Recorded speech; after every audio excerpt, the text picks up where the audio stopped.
मनोहर गांव में एक चालाक चोर रहता था। वह इतनी सफाई से चोरी करता था कि किसी की पकड़ में नहीं आता था। लोगों का मानना था कि वो किसी की आंख से काजल चोरी कर लेगा तो भी किसी को भनक नहीं लगेगी। गांव में चोरी करते करते अब उसे बोरियत होने लगी थी। वह दूसरे चोरों के बीच अपनी धाक जमाना चाहता था। उसने सोचा कि क्यों ना राजधानी जाकर राजमहल में सेंध मारी जाए, इससे दूसरे चोरों के बीच उसका रुतबा बढ़ेगा। यह सोचकर वह राजधानी आ गया। अब समस्या ये थी कि राजमहल में चोरी कैसे की जाए। वहाँ सुरक्षा में पहरेदार 24 घंटे तैनात रहते हैं। कई दिनों तक रेकी करने के बाद उसने ध्यान दिया कि महल के ऊपर जो घड़ी लगी है वह समय बताने के लिए हर घंटे बजती है। चोर के दिमाग में एक विचार आया। चोर रात में कुछ लोहे की कीलें और हथौड़ी लेकर राजमहल पहुंचा और जैसे ही घंटी बजती वह दीवार पर एक कील ठोक देता। इससे घंटी की आवाज़ में हथौड़े की आवाज़ दब जाती और किसी को पता भी नहीं चलता था। इस तरह उसने 12 कीलें ठोक दी। उन कीलों के सहारे वह महल में दाखिल हो गया और हीरे जवाहरात चोरी करके रफू चक्कर हो गया। अगले दिन जब राजा को चोरी का पता चला तो उसे यह जानकर बड़ी हैरानी हुई कि इतनी सुरक्षा के बावजूद भी कैसे कोई राजमहल से चोरी करने में कामयाब हो सकता है। राजा ने नगर में सिपाहियों की संख्या बढ़ाने का आदेश दिया और कहा कि कोई भी व्यक्ति रात में घूमता नजर आए तो चोर समझकर गिरफ्तार कर लिया जाए। दरबार में ऐलान के वक्त चोर भी भेष बदलकर मौजूद था। उसने चालाकी से पता लगा लिया कि कौन कौन से सिपाही इस काम के लिए चुने गए हैं। उसने उन सिपाहियों के घर का पता लगाया और साधु का भेष धारण करके उनके घर पहुंच गया। वहां उसने पाया कि सभी सिपाहियों की पत्नियां चाहती थी कि उनका ही पति चोर को पकड़े। इस बात का फ़ायदा उठाते हुए उसने सभी की पत्नियों से कहा कि पूरी रात तुम्हारे पति चोर की तलाश में बाहर रहेंगे। इसी बीच चोर तुम्हारे पति का वेश धारण करके घर में घुसने की कोशिश करेगा। भले ही वह तुम्हारे पति की आवाज़ निकाले, लेकिन तुम उसे अंदर मत आने देना और गर्म कोयला फेंकना। इससे चोर घायल हो जाएगा और पकड़ा जाएगा। पत्नियों ने हामी भर दी। वही सिपाही पूरी रात गश्त करते रहे और चोर की तलाश करते रहे। सुबह के 4 बज गए थे। सभी सिपाही चोर को ढूंढते ढूंढते थक गए। तभी सारे सिपाहियों ने सोचा कि अब घर चलकर थोड़ा आराम कर लेते हैं। जब वे घर पहुंचे और दरवाज़ा खटखटाया तो पत्नियों को शक हुआ। उन्होंने सोचा कि साधु की बात सच हो गई है। जरूर ये चोर होगा जो भेष बदलकर आया है। वे जलता हुआ कोयला अपने पतियों पर फेंकने लगी। इससे सारे सिपाही घायल हो गए।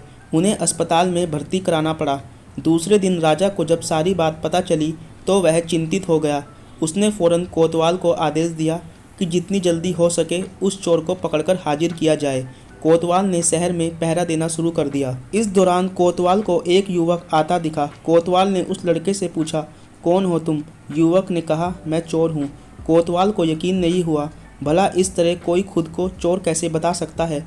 उसे लगा युवक मजाक कर रहा है। कोतवाल ने आगे कहा, अगर तुम चोर हो तो चलो, तुम्हें जेल में बंद करने का आदेश मिला है। वह युवक तैयार हो गया।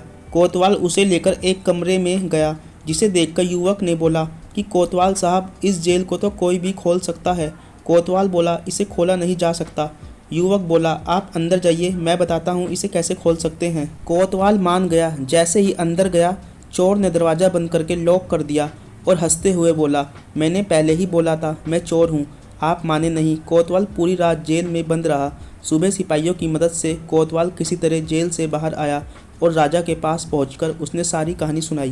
पूरी बात सुनकर राजा दंग रह गया। अब उसने खुद चोर को पकड़ने का फैसला किया।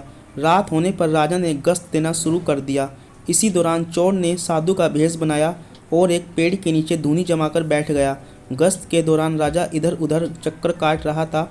इसी दौरान उसने पेड़ के नीचे साधु को बैठे देखा तो राजा ने पूछा कि बाबा, इधर से किसी अजनबी इंसान को जाते देखा है क्या? साधु के भेष में बैठा चोर बोला कि मैं ध्यान में था इसलिए देख नहीं पाया। इसी दौरान राजा को एक विचार आया। उसने तय किया कि वह साधु की पोशाक पहनकर पेड़ के नीचे बैठकर नज़र रखेगा और साधु को अपने कपड़े पहना देगा ताकि वह नगर के चक्कर लगा सके।